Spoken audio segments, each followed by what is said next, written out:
Hello and welcome. Today we have a very special guest with us. Mander is an Indian writer, social activist, and teacher. He is the director of Center for Equity Studies, a research organization in New Delhi.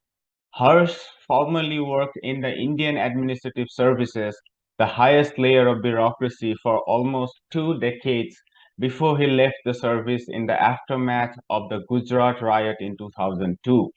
In 2017, he started Karwan-e-Mohabbat campaign in solidarity with the victims of communal violence. Harsh, welcome to India and Global Left. We really appreciate you have joined us. My pleasure. Great to talk to you. Okay, let's jump into this. Your book, Partition of Hearts, Unmaking the Idea of India, is a heroic attempt to document various cases of Hindu majoritarianism in India. It discusses with graphic detail the false cases of terror charges on Muslims, the organized upper caste Hindu attempt to reconvert Muslims and Christians back to Hinduism, also called Ghar Wapsi or homecoming, the harassment of interfaith couples for the grotesque allegation of um, Hindus back to Muslims by fraud, called love jihad in Hindutva vocabulary, mob lynching of trader, dairy farmer, and others on the accusation of killing the sacred cow, using of pellet guns for Kashmiri demonstrators that blinded a generation of Kashmiris, the citizenship amendment with the concept of a new register that increases the burden on Muslims to prove citizenship, besides denying Muslim immigrants in particular the right to citizenship, anti-conversion laws that deny the right of Hindus to embrace Christianity and Islam, and legal cases against those who advocate the causes of Muslims. It's a real horror story. But before we jump into some of these issues, I wonder if you could give us a little bit of your early background, your childhood, schooling, families, etc., so that our viewers can have a little bit of connection with you throughout the podcast. Thank you, Jyotishman. I was born and raised in India. My father was also a civil servant, so I spent a lot of my early childhood with him as he moved in the northeastern part of India, also the Andaman Islands. So I've seen India in its in the richness of its peripheries and the minorities there. Also, I guess it might be relevant to say that we are a partition family. My parents were raised in what is now Pakistan, in Rawalpindi in 1947. They suffered huge violence there and were displaced. So that's also part of our family history. I studied did my university as well in Delhi, in St. Stephen's College and so on. But I then took a break from what I was formally studying in the university. I felt I wasn't learning about the India that I wanted to understand and stand with. And therefore, I took a few years off and traveled in rural India and did my own kind of discovery of India. And at that point, I had made a decision that I would want to be part of the state because if you can use the authority of the state and law to help secure justice for those who are most oppressed, that was something that I set out to do, and therefore I joined the civil service. Yes, so that's, I think, some brief headlines. Right. In your book, I was quite touched by your small essay on the hospitality of Pakistanis, where you discuss some of these beautiful stories of you going back to Pakistan and how they hosted your family. Uh, so, in your chapter on the growing menace of majoritarianism in India and the US during particularly the Trump years, you have written about, you have used this phrase, moral inversion, as an entry point into this discussion of your book. You may tell our viewers what you mean by moral inversion in the Indian context. Yeah, Yoshman, firstly, thank you for reading my book with the care that you clearly have. I was trying to understand why in countries around the world, including both India and the United States, the world's two largest democracies, but increasingly we're seeing, we saw the elections in France, we saw the recent elections in Sweden, in Italy, and in many countries in the global south as well. What we're observing is that larger and larger numbers of people seem to be placing their faith in a certain kind of leadership. We can we simplify it by calling them right-wing populists, or elected autocracies, and so on and so forth. So I was trying to understand what is common among the kinds of leaders that are coming up, these far-right leaders in various countries. And there in this book, I made a comparison between Donald Trump and India's Prime Minister, Mr. Modi. At one level, two people could hardly be more different. Trump is a multi-billionaire many times over. Mr. Modi comes from relatively humble backgrounds.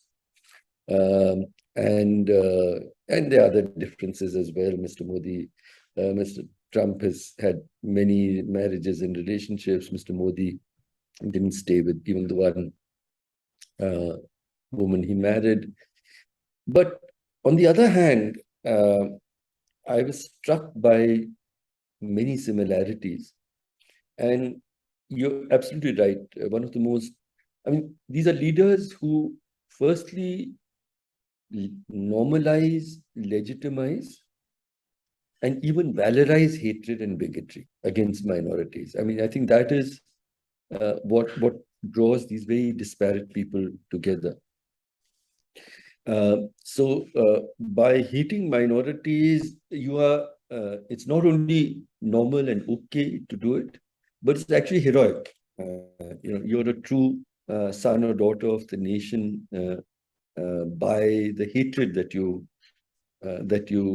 evince against minorities and against other countries. So you can love your country only by hating others. Mm-hmm. You can love your religion only by hating others. So the space for a humane, patriotic, inclusive kind of love. So you could say patriotism, not patriotism, but a hyper masculinist kind of nationalism is what these leaders place before us. Among other things, and very importantly, is exactly the framing that you touched upon, which I call a moral inversion. So the moral inversion is that the dominant group, the dominating group, is portrayed as the oppressed group. And the oppressed groups are seen as those who are oppressing. Now, I'll first illustrate this with a class idea rather than cultural community groups. So in neoliberal in the neoliberal world, increasingly. The idea is of rich and middle class people working hard and honestly paying producing wealth, paying taxes.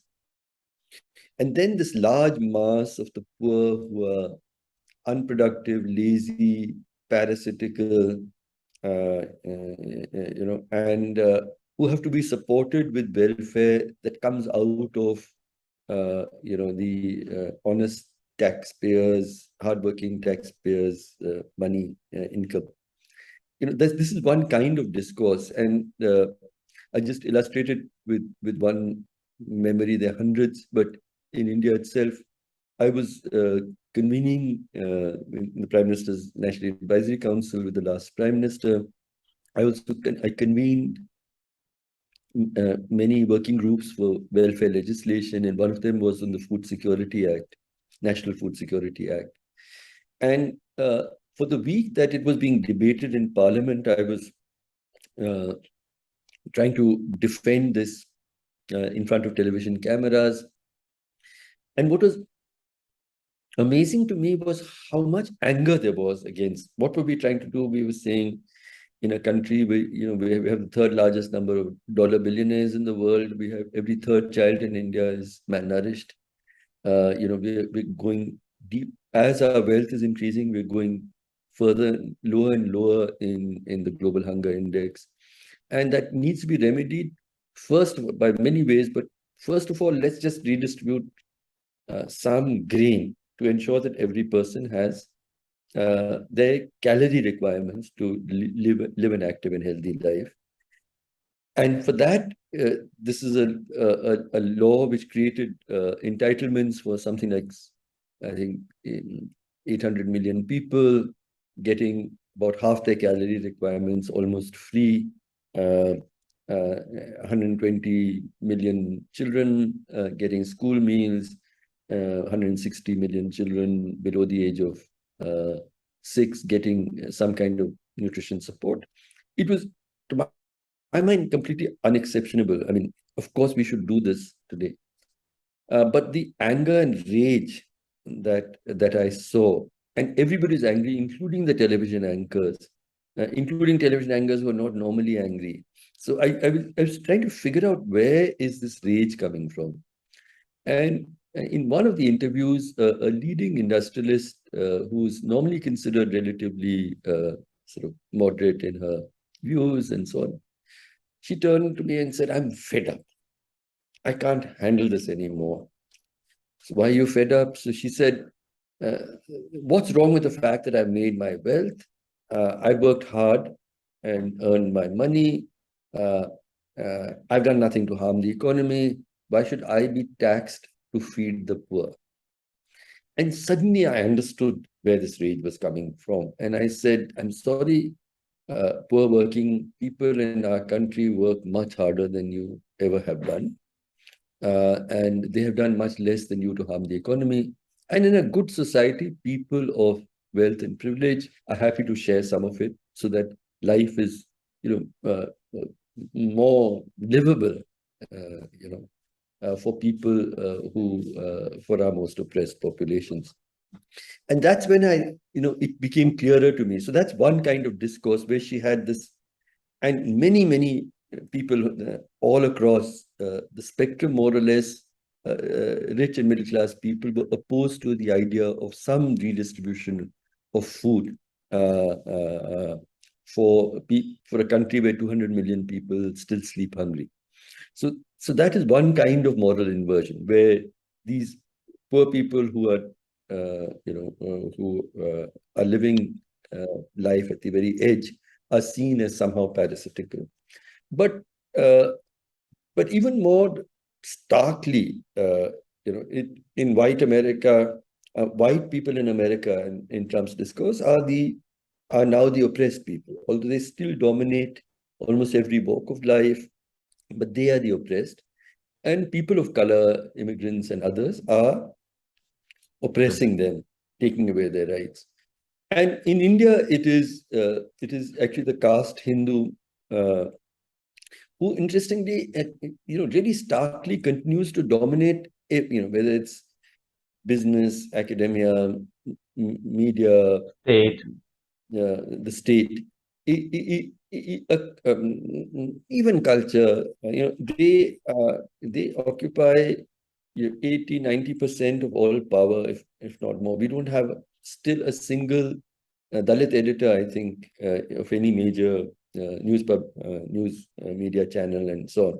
So it is one, and yet this discourse is that you are oppressed, and it is these minorities and Dalits who are being appeased by corrupt parties which have nothing to offer, so they buy their votes and so on and so forth.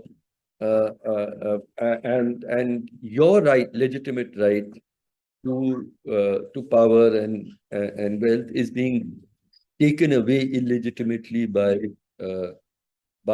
oppressed minorities, whom we regard as oppressed minorities. So it's this moral inversion that I spoke about.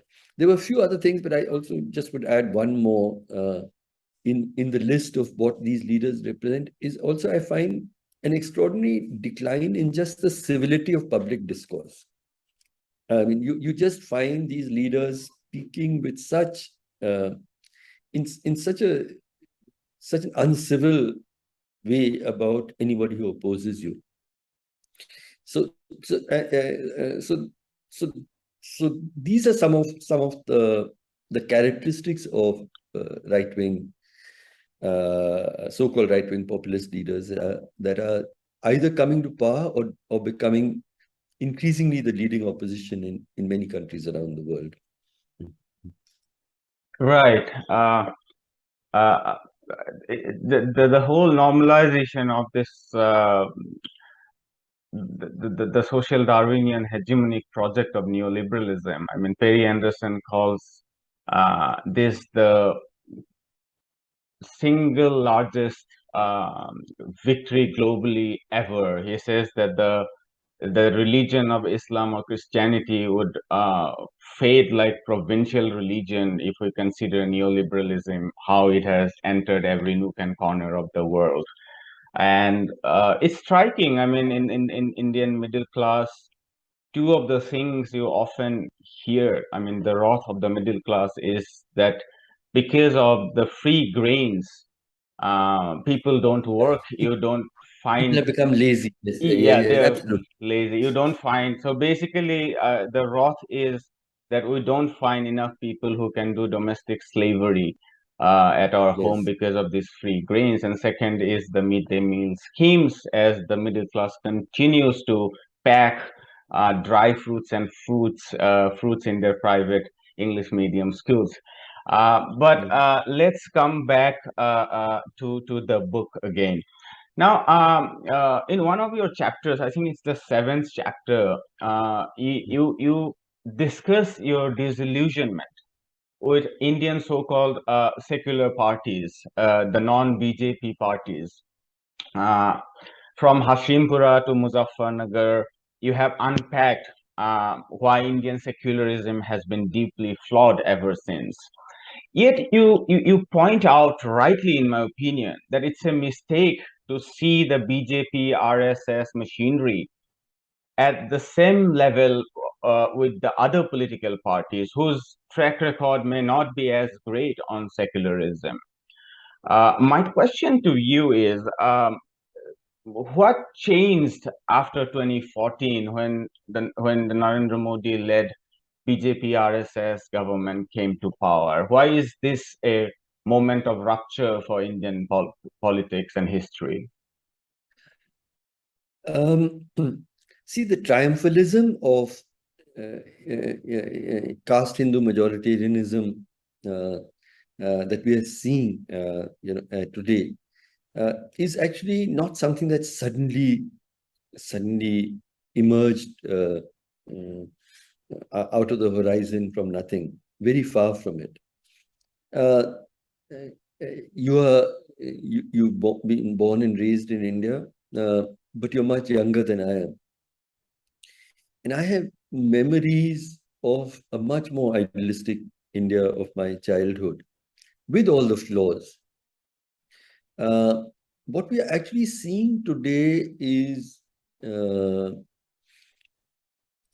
is is a very decisive phase in at least 100-year-old battle uh, about which which goes back to our freedom struggle. And I say 100 years really because 1914, I think, was when Mahatma Gandhi returned from South Africa and gradually took leadership of India's freedom struggle. And it was around the same time that in that decade that the Hindu Mahasabha was constituted. In 1925, the RSS uh, was constituted. And these represented two very different ideas of what country would we build or rebuild after the British left. And central to the idea of India, which was epitomized by Mahatma Gandhi's leadership, it had more radical versions with the left parties, with Dr. Ambedkar, and so on. But central to that idea was this would be a country of equal belonging. It would be a humane, inclusive, just country where it would not matter which god you worship, or if you worship no god. It would not matter what the color of your skin was, what language you spoke, what your culture, everything. You were an equal citizen in every way. And I like to think about it as, and it's an idea of increasing importance actually in the world today, as countries that were much more homogeneous are inevitably, becoming more diverse culturally. So, the chances that your neighbor will not look like you, worship like you, uh, dress like you, eat like you, speak your language, maybe even love like you, is growing. So how do you deal with somebody who you see as different from you? Are you going to be resentful, angry, suspicious, hateful? Or are you going to be friendly, welcoming, curious? It's really that question. And that's why it's a very, very crucial battle that in India, came to the fore more than 100 years ago and has reached a decisive phase.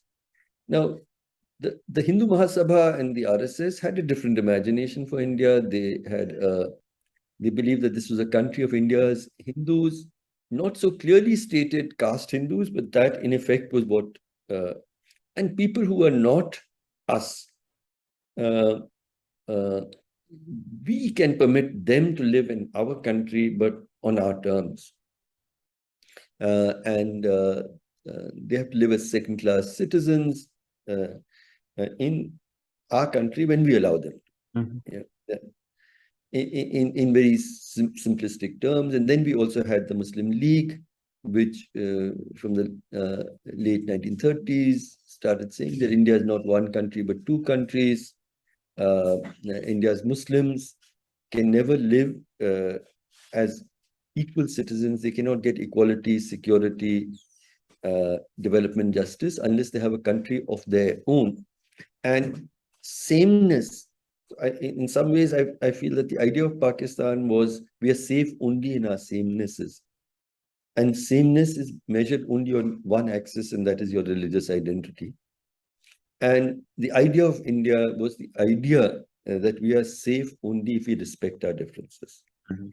And it is the competition of these ideas. Of course, the idea of Pakistan broke down, by 1971, when East Pakistan, which was Muslim just as much as West Pakistan, but they said we also are Bengali and we love our language and culture, and it led to an even more bloody liberation struggle and deaths, and then partition, and Bangladesh was constituted. Now, the idea of India was contested, and when, especially after partition, think of a time when 1 million people had killed each other, in both sides of the border.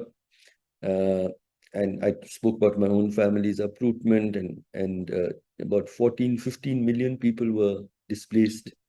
It was the largest distress displacement probably in human history, except maybe the movement of people as slaves from Africa to the Americas.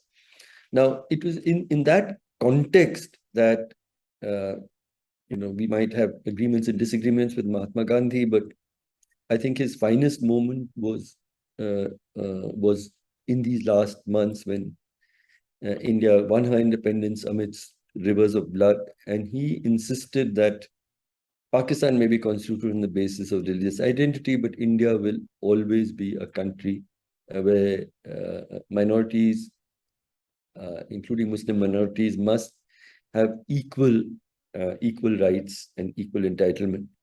And he was assassinated for this idea. And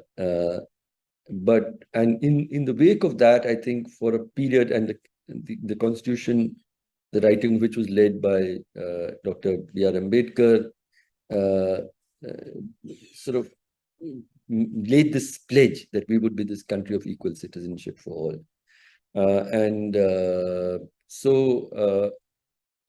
Now that, but the BJP, the RSS Hindu Mahasabha never gave up their alternative imagination, and we see that it historically well established. They opposed the constitution itself. For decades, they were unwilling to accept the national flag because of its green color, seen as sort of representing the Muslim minorities and so on. But a time has come when they are now, for the first time, they hold a large majority in India's parliament. In a strange system that we have, they don't have a majority of the votes. They have about 38% of the vote share 2019, but they have an overwhelming majority of seats in parliament. And they are very rapidly, and this happened from 2014 onwards. So with a kind of, they feel that their time to remold India according to their imagination has come. And I just add that in the first term of Mr. Modi from 2014 to 2019, there was still talk of creating jobs, fighting corruption, etc., along with Hindu majoritarian sort of triumphalism. And there was a political project which was really making Muslims irrelevant. They don't put up. Today, they've reached a point where proudly, the BJP doesn't have a single member of parliament or member of a legislature in the country who's Muslim. So that rendering the Muslim politically irrelevant is the electoral project. Then there was a social project where he was sort of, which is what my book primarily is about, with lynching, hate violence, hate speech, bigotry becoming normalized and valorized. But 2019 marks an even more decisive departure, because by the time they went to the polls again, there were no illusions left. I mean, the economy was in very bad shape. Jobs hadn't been created. Crony capitalism had risen hugely. So now all that was actually on offer was basically the majoritarian anti-Muslim project of hate. And the vote share went even higher to about 32, 33 to about 38%. And if you look at the breakup of those who voted at that time, I think the figures I might be slightly wrong, but I think it was 38.6 or something people voted of the electorate, of which 37% were all Hindus. So it was a very strong consolidation of Hindu votes. And this included across caste, and that is their big. Every third Dalit who voted for the BJP. So this second period has been marked by a much more open advancement of the Hindutva ideology, with what happened in Kashmir, the change in citizenship laws which discriminated against Muslims, and the whole range of legislation on so-called love jihad, on conversions, etc. So we're seeing, uh, uh, uh, we're hurtling towards a majoritarian fascistic state, and the dangers of that are evident to all those who still love the idea uh, of what was pledged in our freedom struggle and constitution, that we would be a kind, inclusive, equal, just country. So that is really, and the so-called secular parties have helped bring the BJP to this place by their by the compromises that they have made to the idea of equal citizenship to people of all faiths and castes, identities. Uh, their compromises have facilitated the advancement of the BJP, but that cannot be placed on the same footing as this. Can I take 1 minute of? Please. Yeah, I need to do something. Yeah, please. I'll just put it on mute and then I'll come back. Yeah. Sure, please. Yeah. Your book gives us data. It gives us analytical category to see state, politics, civil societies. But the most powerful thing about the book is the stories drawn from the victims of hate and bigotry that touch the raw nerve of any reader, I'd like to say.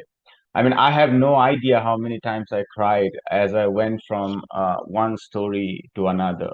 Uh, Zakia Jaffrey's soft-hearted side about the sparrow, stories of neo-Muslims trying to convince their patriotism as he wanted to stop them, of terror accused meeting their families after they came out of the long ordeal in prison or courts, the horrors of Hashimpura massacre, killing 42 Muslims, the killing of Shahid, the lawyer, and so on. I mean, I felt that one of the implications of your book is letting us see our enormous ignorance about things that Muslims have to say. And as you have traveled extensively, speaking to families of victims of communal violence and hatred, give us a sketch of what are some of the things that Indian Muslims, especially the direct victims of majoritarian bigotry, have to tell us. Yeah, firstly, Jyotirman, I say this genuinely. Uh, I wish I would get more readers like you. You seem to have captured truly the spirit of what I was trying to do in my writing. Thank you. Because the telling of stories, in everything that I've written, I've done more than about 20 books. The telling of stories with analysis, intertwined, is something that I've always, felt that is my duty when I speak to the world about these issues. And the reasons are many. Firstly, I've written, say, a very different book called Ash in the Belly, about hunger. Now, it's very, we have reams and reams of academic writing about hunger and malnutrition, where you can talk about, is it these many calories or these many calories, or what is the economic burden of uh, of hunger and starvation, and or how many people sleep hungry in India today, and how do you calculate it, etc., etc. Very important literature. But it's possible to have that discussion still with a sense of emotional detachment, where people living with hunger are somehow reduced to problems to be solved, to statistics to be gathered, or causes to be upheld, etc. But that they are people with the comprehensive humanity, no less than yours or mine, is something that we lose along the way. And uh, because I talked about this earlier in another context, pursuing the idea of a statutory right to food. I would, when I would talk at the highest levels about why this is important, along with all the statistics, I would talk about, say, a discussion I had with Musahar women many years ago, where they spoke about how the most difficult lesson that they have to teach their children is the lesson of how to sleep hungry. And to then think that, I will have to, how would life have looked like to me if I had to teach my child this lesson, to say to her that whatever I do, however hard I try, there'll be many nights when I can't give you any food, and so on. So it is through, it's exactly the same that drives me to tell the stories of people who live with the consequences of hate, and that they must come alive to us, those who do not know. I mean, like almost any reader of my book on hunger would not have known what involuntary hunger looks like. You might fast, but that's a voluntary fasting. And especially involuntary hunger of your children or those dependent on you. Likewise, those of us who have not lived with the idea that, with the reality that a day can come when suddenly your neighbors can, turn against you, loot your home, set your home on fire, rape your sister or wife, and kill your loved ones, for not for what you have done, but for what you are, for your identity. I think that uh, the enormity of that suffering is something that I want to communicate, and I can do that only with stories. I've worked now with survivors of communal violence through my years in the civil service, and after I quit the civil service. And I find that, there's something about, I might lose my family and my home to an earthquake, or to a tsunami, to a natural disaster. It's devastating for me. But if I lose my home and my family to the hate of my neighbors, uh, and the hate of the state, it's something different. I mean, apart from losing your family, etc., there's I've written somewhere that it's like a wound to the soul. It's a soul wound, for which even one lifetime is not enough to heal that wound. And it is, Dr. Bandukwala is a professor in Baroda who recently passed away. And he was he'd come back from the US. He loved his country and his students. And when the 2002 Gujarat violence happened, something that broke his heart forever was the fact that in the crowds that came and burnt and looted his home, he even spotted his own students. So it is that the suffering, the very unique suffering that is the consequence of loss due to that you suffer because of hate, is what I felt I must communicate through the stories. Right. So we are down to let's see, maybe two more questions if your time permits. Yes, All right. absolutely. Yeah. Um, so this is something I have in mind. I'd like to seek some clarity from you. Um, So, at one level, Hindutva majoritarianism affects every Muslim.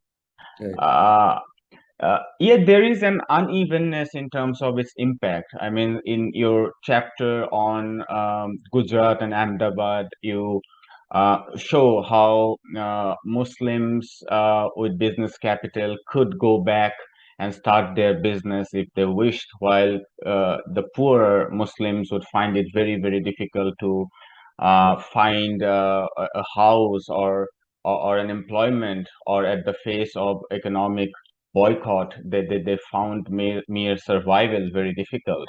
Or your chapter on Hashimpura, Mhm. or some of these lynchings cases, you show how even something like the ban on cattle trade, Right. at one level it hurts the dignity of every Muslim to have their right to food, but Mhm. for the poorer Muslims, it's a life and death, because it strangulates the incomes of dairy farmers or cattle traders, drivers, biryani vendors, and so on.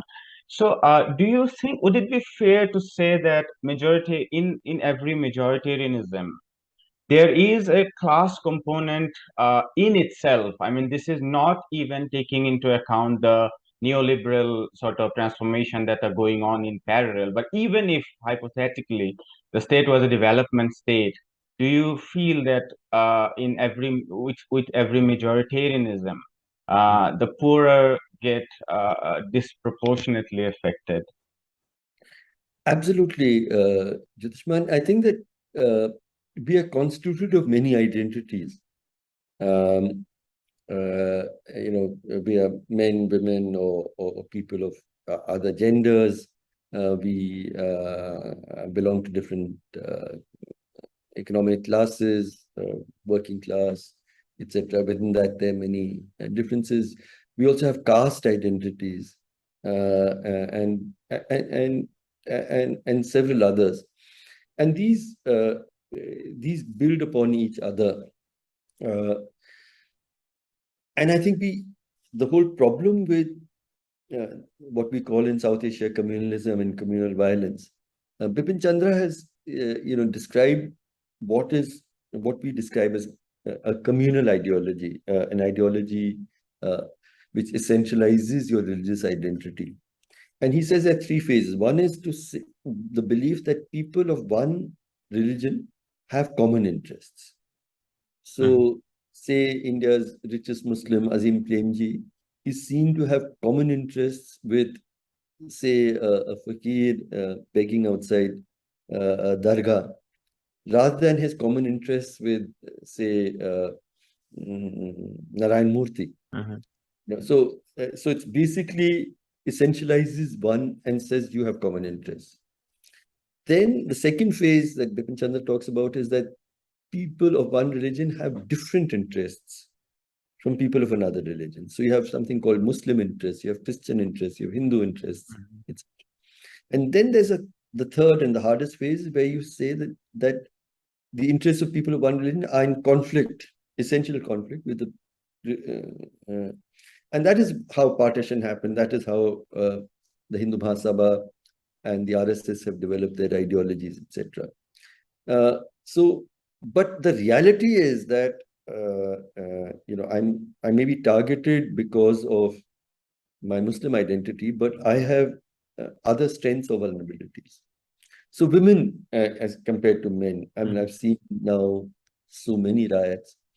Uh, Something that is very common, and it's a difficult thing to describe, but we have observed in every case a very sharp, definite rise in domestic violence uh, among the victimized community, within the victimized community, post conflict. And I've often felt, but this is to me some of the strongest evidence about how men are definitely the weaker gender. So when everything breaks down around you, men tend to respond with, they don't know how to cope typically with the consequence of having lost home and loved ones and people being raped and all of that. And and they seek to reassert their masculinity by beating, increasing beating, women, Drinking. and drinking, mental health issues, etc. All of those come together. This is obviously with huge overgeneralization, but I've seen this after the 84 riots as well, with the Sikh community who were victimized, with everybody. Whereas women, I've found, uh, in a much larger extent, become much stronger. They try to hold their families together. After the 84 riots, I mean, women who had not stepped out of their homes, suddenly have to take leadership, and they do it with a lot of strength and so on. So gender plays out in particular ways. Class definitely plays out, but also caste, and that there is caste within the Muslim community in practice in India, and it plays out very strongly. And here I'll give you just one example again from one of the districts where I worked as the district head. It was a place called Khargoon in Madhya Pradesh. And during the Babri Masjid movement, there were riots all over the country, and we also saw riots. But one of the things I noticed was that there was a group called the Hela community, which was people from the Muslim community who were condemned to do the work of cleaning, of sanitation, which is culturally seen as the lowest. And then you had the so-called Bhangi community, which was the Hindu community, which also did this work. And they were neighbors. And when riots would happen, they would attack each other. And it was really tragic because the most oppressed was killing and attacking the most oppressed. Mm-hmm. And I think these dynamics is something that we need to understand. And also what you said from what I wrote in my book is that the possibilities to emerge from stuff like economic boycott, ghettoization, is obviously much higher among people who are relatively well off.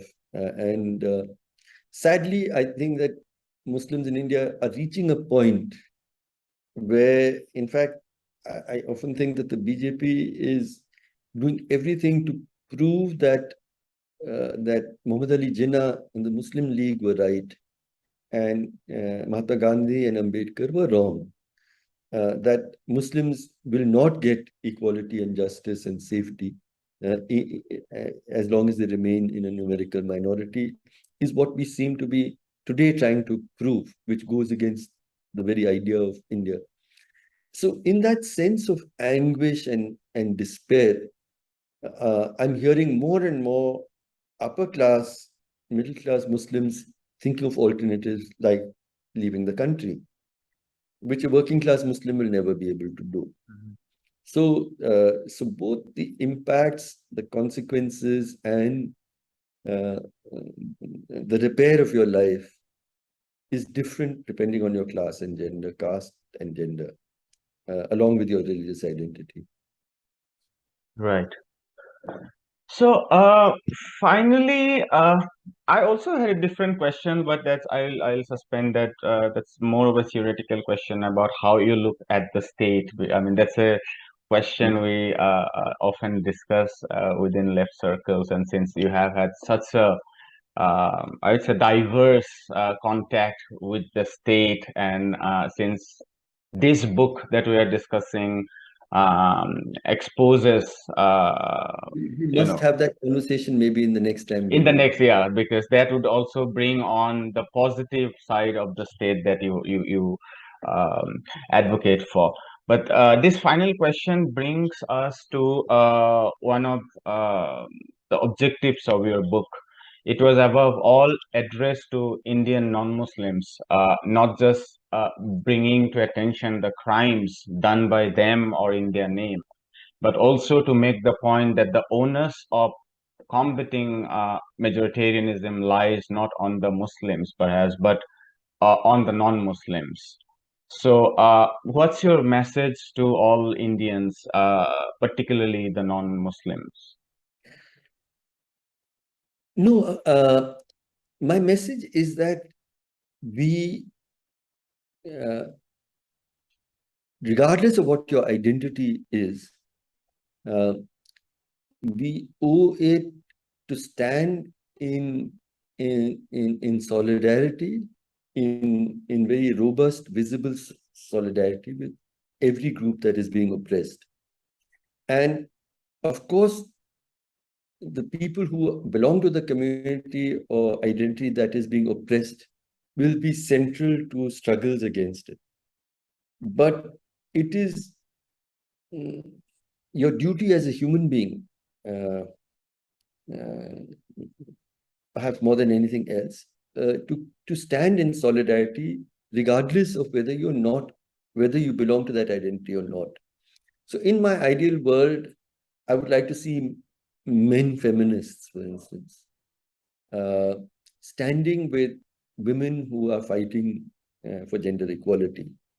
Uh, I would like to see caste Hindus standing in solidarity with Dalits to fight with them, shoulder to shoulder against the oppression that they face.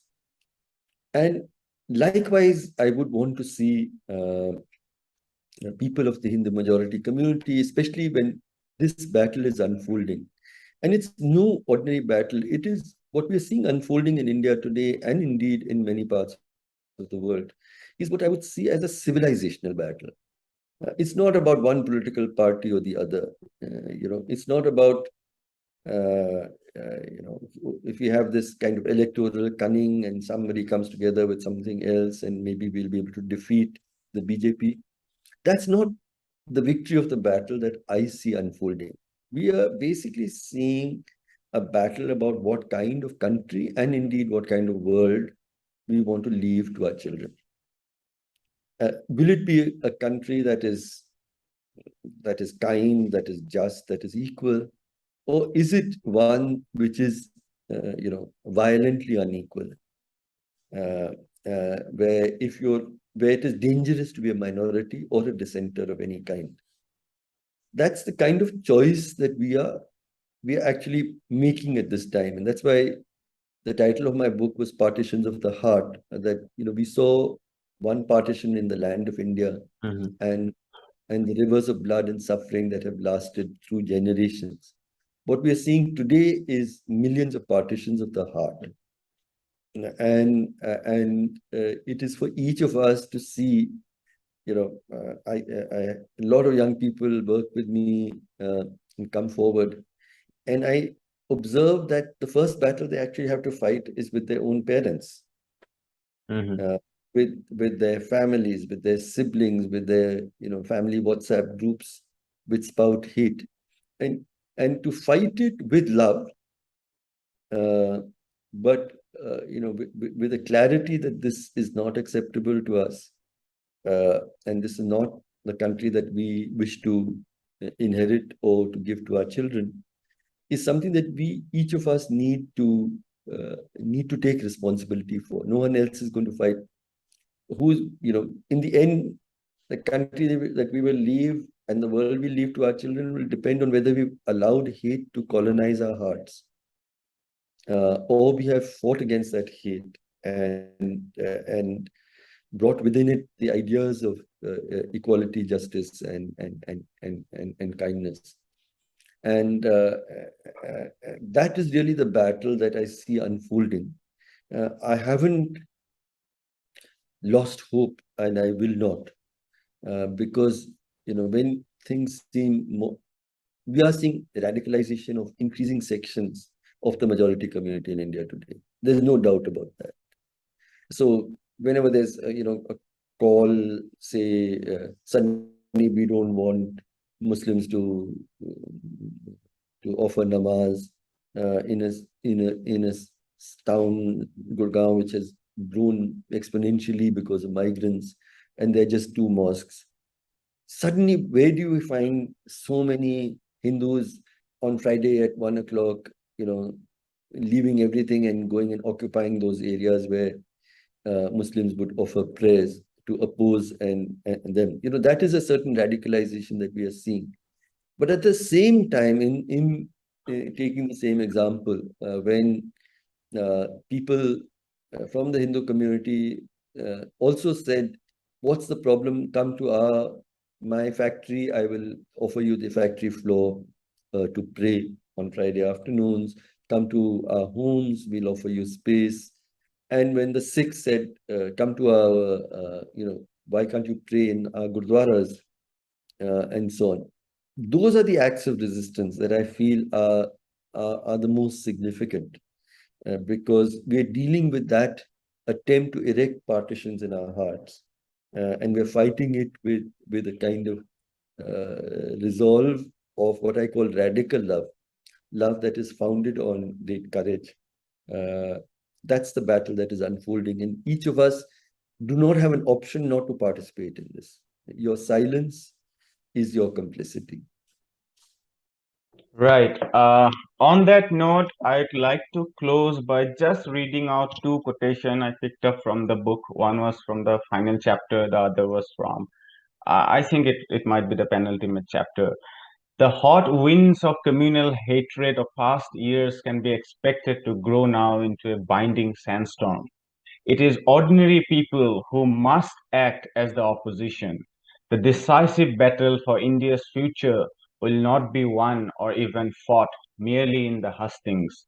It will be fought and won ultimately in the hearts and minds of its people. And then the final quotation from this is the closing of the book anyway. Darkness can never be fought with darkness. Only light can dispel the enveloping shadows. And so also a politics of hate can only be fought with a new and radical politics of love and solidarity. In battling ideologies that harvest hate, we can win only equipped with this love. We need to garner across our land a plenitude of acts of love. Um, Thank you so much for your time. We appreciate this, and I think we'll meet again later. Thank you so much, Jyotishman. And once again, for a writer who writes on subjects that are really difficult, and I want to reach not just your mind but your heart. You were a wonderful reader. I think you captured the essence of so many things I wanted to say. So my gratitude for that. Thank you so much. Thank you. All the best.